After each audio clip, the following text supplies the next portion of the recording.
안녕하세요. 욥은 자신의 결백하고 의로운 삶을 제시하면서 고난의 부당성을 항변합니다. 오늘 본문은 욥기 31장 1절에서 23절입니다. 1절 내가 내 눈과 언약한 것이 있는데 어떻게 처녀에게 한눈을 팔겠는가. 31장은 법정 고소라는 문학 장르가 사용됩니다. 욥은 자신의 무죄를 맹세 형태로 주장합니다.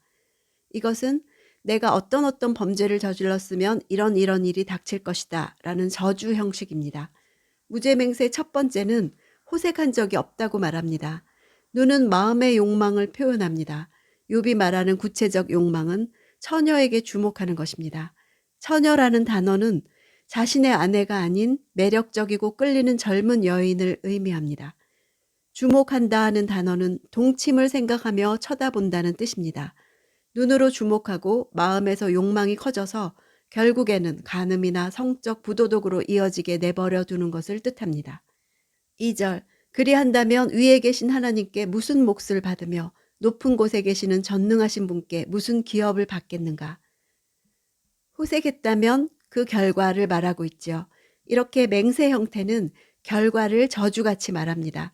몫이란 단어와 기업이란 단어는 상속, 유업 등 뜻이 거의 같은데 그중에 기업이 하나님께서 주시는 유업으로 번역이 많이 된 단어입니다. 4절 그분이 내 길을 보시고 내 발걸음을 다 세지 않으시는가? 보신다는 단어는 단순히 본다는 의미만 아니라 돌아보다, 돌보다, 보살피다 라는 의미까지 있습니다. 하나님께서 진지한 눈으로 인생들을 감찰하시는 사실을 부각시켜 줍니다. 세다하는 단어는 명사형으로 사용되면 서기관을 말하는 것입니다.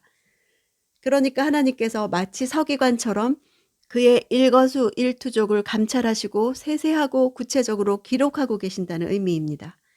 보신다에서 세신다로 길에서 발걸음으로 앞에 나온 표현보다 뒤에 나온 표현이 더욱 세심하고 구체적이죠.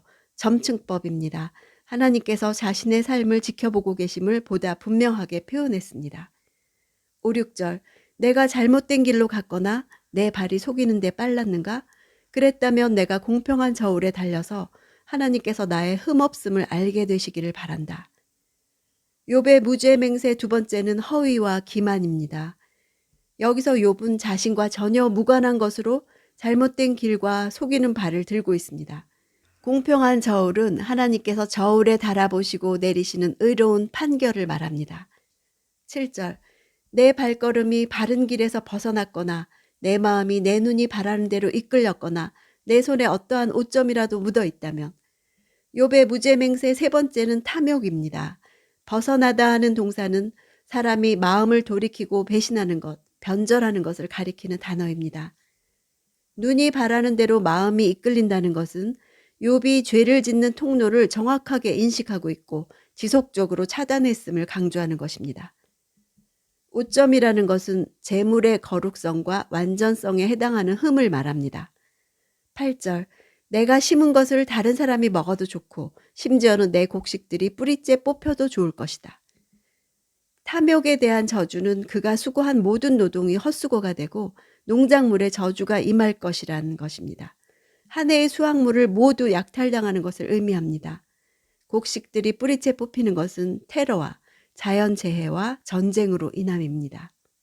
90절 내 마음이 여자의 유혹에 빠져 내 이웃집 문 앞을 기웃거리기라도 했다면 내 아내가 다른 남자의 곡식을 갈아주고 다른 남자가 그와 누워도 좋을 것이다. 욥의 무죄맹세 네 번째는 간음입니다. 다른 남자의 맷돌을 간다, 곡식을 간다는 것은 종이 된다는 것을 뜻합니다. 랍비 전통에서는 이것을 성적인 의미를 가지는 것으로 해석해서 주인의 첩이나 성적 놀이개로 이용되는 여종을 뜻합니다. 11절 이런 것은 극악무도한 죄요 심판받아 마땅한 죄일 것이다. 앞에 왜냐하면으로 시작합니다. 간음은 의도적이고 계획적인 것이기 때문에 무거운 죄에 대해서 무거운 벌을 받는 것이 마땅하다는 것입니다. 12절 이런 것은 멸망하기까지 태우는 불이니 나의 모든 소출을 뿌리째 뽑아냈을 것이다. 단지 법정 형벌로 끝날 문제가 아니라고 말합니다. 멸망이란 단어는 아바돈, 스올하고 동의어입니다. 멸망할 때까지 내내 타오르는 지옥불로 인도할 것이다. 이런 뜻입니다. 13절 14절 내 남종이나 여종이 나에 대해 원망이 있을 때 내가 그들의 말을 무시해버렸다면 하나님께서 일어나실 때 내가 어떻게 하겠는가? 내게 찾아와 물으실 때 내가 어떻게 대답하겠는가? 욥의 무죄맹세 5번째는 종들의 형편을 돌아보는 것에 대해서입니다. 고대 사회의 종들은 주인과의 관계에서 주장할 수 있는 권리가 거의 없었습니다. 하지만 욥은 자신의 종들이 원망이 있을 때 그들을 무시하지 않고 동등한 인격자로 존중했음을 말합니다. 앞서 엘리바스가 욥을 향해 종들을 억압했다고 공격한 것에 대한 대답으로서의 의미를 지닙니다. 일어나신다는 것은 하나님께서 종들을 학대하는 자를 고발하기 위해 일어서는 법정적인 분위기를 보여주는 것입니다. 하나님 앞에 나가서 하나님이 이렇게 물으실 것을 염두에 두는 자는 의로운 삶을 살 수밖에 없습니다. 15절 나를 모태에서 지으신 분이 그들도 짓지 않으셨는가? 우리 모두를 모태에서 지으신 분이 같은 분이 아니신가? 지으셨다는 동사는 일하다, 수고하다, 생산하다, 만들다는 뜻이 있습니다. 창조를 나타내는 단어 가운데 무에서 유로의 창조를 나타내는 단어도 있습니다. 그런데 여기서는 노동을 통한 창조를 나타내는 단어를 썼습니다. 하나님께서 말씀으로만 하지 않으시고 친히 흙으로 빚으시고 생기를 불어넣어 창조하신 것을 말하는 것입니다. 그렇게 자신뿐 아니라 종들도 그렇게 지음받은 존재라는 것입니다. 16절 내가 가난한 사람의 소원을 들어주지 않았거나 과부의 눈으로 실망케 했던가? 욥의 무죄맹세 6번째는 가난한 자와 약자들에 관해서입니다. 가난한 사람의 소원과 과부의 눈이란 보호막이 없는 사람들이 부유한 욥에게서 바라는 생명 유지에 필요한 것들을 가리킵니다. 21절 내가 성문에서 나를 도와줄 사람이 있는 것을 보고 내 손을 들어 고아를 쳤다면 보호막이 없는 자들에 대해서 힘을 공모해서 적대적이고 포악하게 대하는 판결에 대해서 말합니다. 손을 든다는 것은 공개적인 정죄와 심판 행위를 의미합니다. 지역 재판관이라는 위치로 자신의 권력을 남용해서 약자들을 위협하거나 억울하게 한다는 뜻입니다. 23절 나는 하나님의 재앙이 두렵고 그분의 위엄 때문에도 그런 짓은 하지 못한다.